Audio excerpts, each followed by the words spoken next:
Restoran bebek panggang. Thomas merasa kalau dia mesti mengubah sudut pandang yang lain untuk mengenal direkturnya.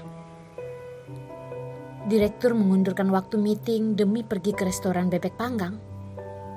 Tapi Thomas tidak berani banyak bicara dan terus menyetir mobil. Saat mereka tiba di restoran bebek panggang yang dibilang, Thomas melalui kaca mobil melihat restoran itu penuh dengan antrian yang berbentuk seperti seekor naga yang panjang. Thomas berkata kepada Louis, "Tuan Direktur, biar aku yang pergi beli. Anda tunggu di mobil saja."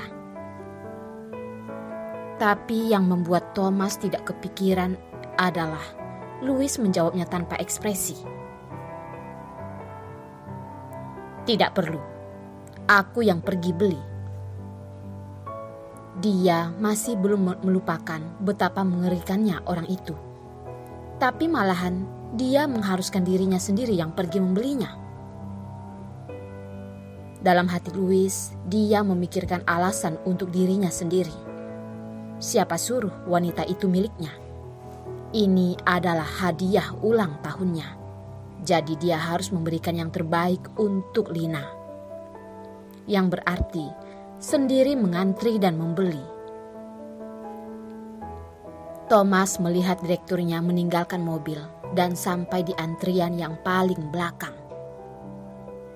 Thomas tertawa di dalam hati.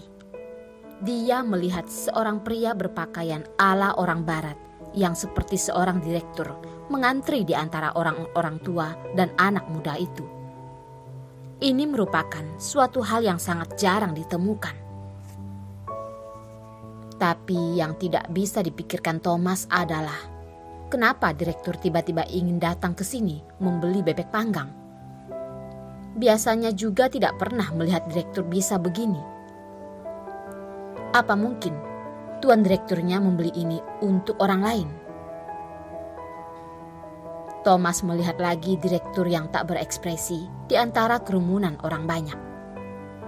Dia merasa ini adalah hal yang terlalu ajaib dan tak terbayangkan. Masa sih direktur yang sedang pacaran sama seperti pria biasa sedang pacaran juga? Ini kan sama seperti membeli bebek panggang dengan mengantrinya sendiri untuk wanitanya.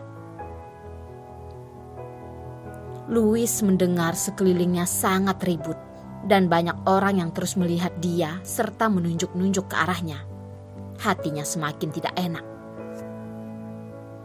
Akan tetapi, saat dia memikirkan wajah Lina yang sedang menunggu dia di rumah itu, dia tetap mengantri dengan baik. 1 jam kemudian, Thomas melototi direkturnya dengan bodoh. Dia melihat direkturnya membawa 2 bungkus plastik yang besar menaiki mobil. 2 bungkus plastik besar ini setidaknya berisi 10 ekor. Thomas menahan tawanya itu. Dia hanya bisa tertawa diam-diam di dalam hatinya. Direktur sangat lucu sekali. Apa dia menganggap Nona sebagai seekor babi? Setelah Lina memakan masakan Bibi Septi, kebosanannya pun mulai datang.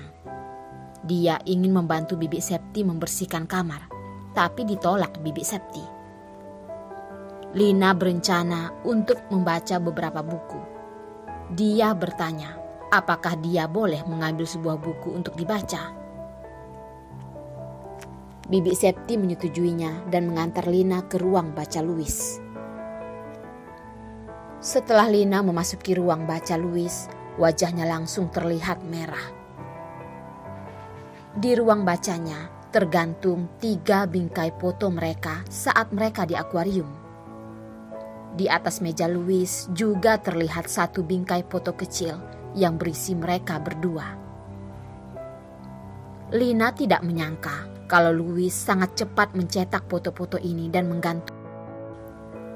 Lina dengan buru-buru mengambil sebuah buku jalan-jalan dan tidak berani menetap lebih lama lagi. Lina juga tidak berani kembali ke kamar membaca buku karena berdasarkan apa yang dikatakan Bibi Septi, kamar itu adalah kamarnya Louis. Dia duduk di sofa ruang tamu, membaca bukunya. Lina membaca dan membaca. Rasa kantuknya mulai mendatanginya. Matanya juga perlahan-lahan tertutup sambil memegang buku itu. Dia terbangun karena dicubit seseorang. Cubitannya tidak terasa sakit. Tapi pada dasarnya, Lina sangat sulit untuk dibangunkan. Tapi karena kehidupan tegang yang dirasakannya selama 1 tahun ini, Lina jadi mudah bangun.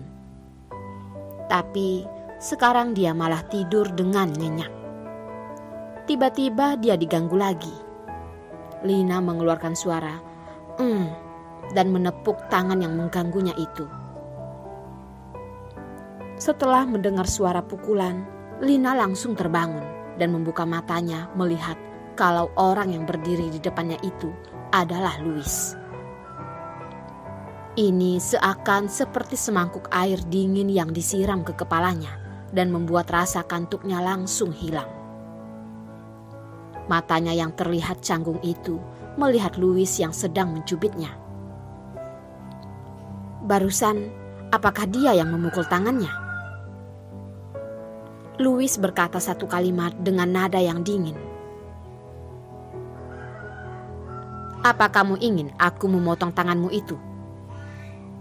Lina menggeleng-gelengkan kepalanya dan berkata, Maaf. Louis mengerang sekali dan melewatkan masalah ini. Kemudian dia membawa 2 kantong plastik besar dan menaruhnya di depan Lina. Ini yang kamu mau, sudah kubawakan untukmu. Lina mencium-cium. Ini adalah aroma bebek panggang. Dia melototi Louis yang membawakan bebek panggang untuknya. Tidak disangka, meskipun Louis marah dan langsung menutup teleponnya, tapi dia beneran membawa pulang makanannya itu. Dan dia juga telah melewatkan kesempatan untuk memberitahu Lintang tentang perjalanan Louis ke sana. Louis melihat Lina yang kelihatan bodoh itu, mengira kalau dia tidak menyukainya. Matanya langsung terlihat sinis.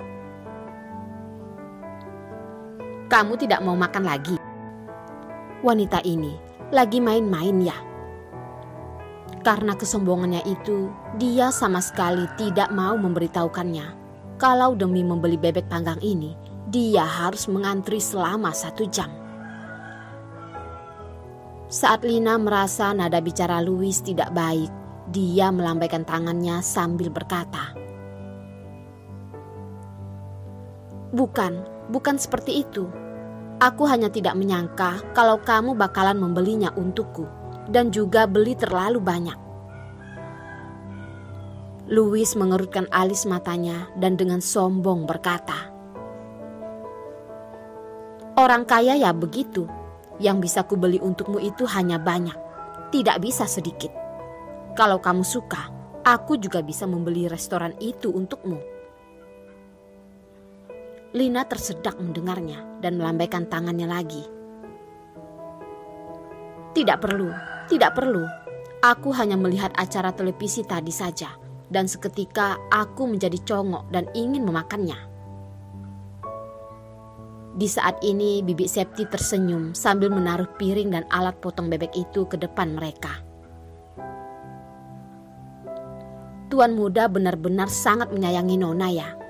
Nona ingin makan bebek panggang, Tuan muda langsung pergi membelinya. Louis menatapi Lina dan dengan tidak ragu mengatakan, Kalau aku tidak menyayanginya, aku mau menyayangi siapa lagi? Lebih bagus kalau orang itu mengetahuinya.